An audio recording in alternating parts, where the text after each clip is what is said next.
Les véhicules doivent serrer à droite sur la chaussée et s'il y a plusieurs bandes de circulation, ils doivent circuler sur la bande de droite de manière à croiser les véhicules circulant dans l'autre sens par la droite en toute sécurité.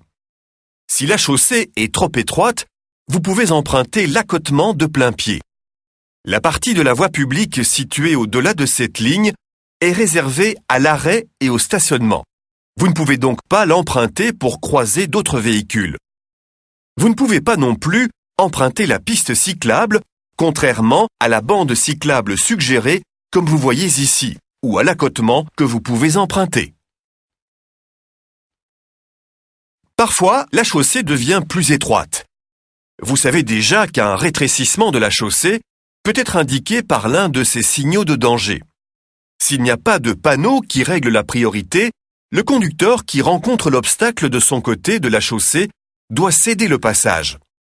Mais la priorité peut aussi être déterminée par des panneaux de signalisation. Le conducteur qui voit ce panneau doit céder le passage. L'autre conducteur voit alors à sa droite ce panneau bleu qui lui indique qu'il a priorité. Il peut donc traverser le rétrécissement en premier. Vous rencontrerez sur certaines chaussées ce panneau de signalisation qui indique que c'est une voie à sens unique. Vous n'y croiserez donc pas d'autres voitures. Mais attention, il est possible qu'un panneau additionnel indique que certains conducteurs, par exemple les cyclistes ou les cyclomoteurs classe A, soient autorisés à circuler dans les deux sens sur cette voie. Si vous circulez sur une voie à sens unique, vous devez normalement aussi rouler à droite, sauf s'il s'agit d'une exception, comme nous expliquons dans une autre leçon. Voici un sujet que nous traiterons plus en détail dans une leçon suivante, mais il est important de comprendre dès maintenant la différence entre ces deux panneaux. Le premier est un panneau d'indication qui indique donc que cette voie est à sens unique. Le deuxième est un panneau d'obligation qui vous contraint à suivre la direction indiquée par la flèche. Ne vous laissez pas piéger lors de l'examen.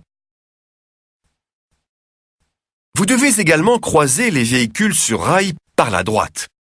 Mais vous pouvez croiser un tram par la gauche. Si le croisement à droite n'est pas possible, car le passage est trop étroit. S'il y a un véhicule à l'arrêt ou stationné à droite, ou s'il y a un obstacle sur la chaussée.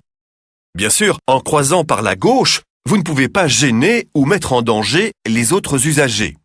Il est donc important de s'assurer tout d'abord qu'aucun autre véhicule ne vienne en sens contraire.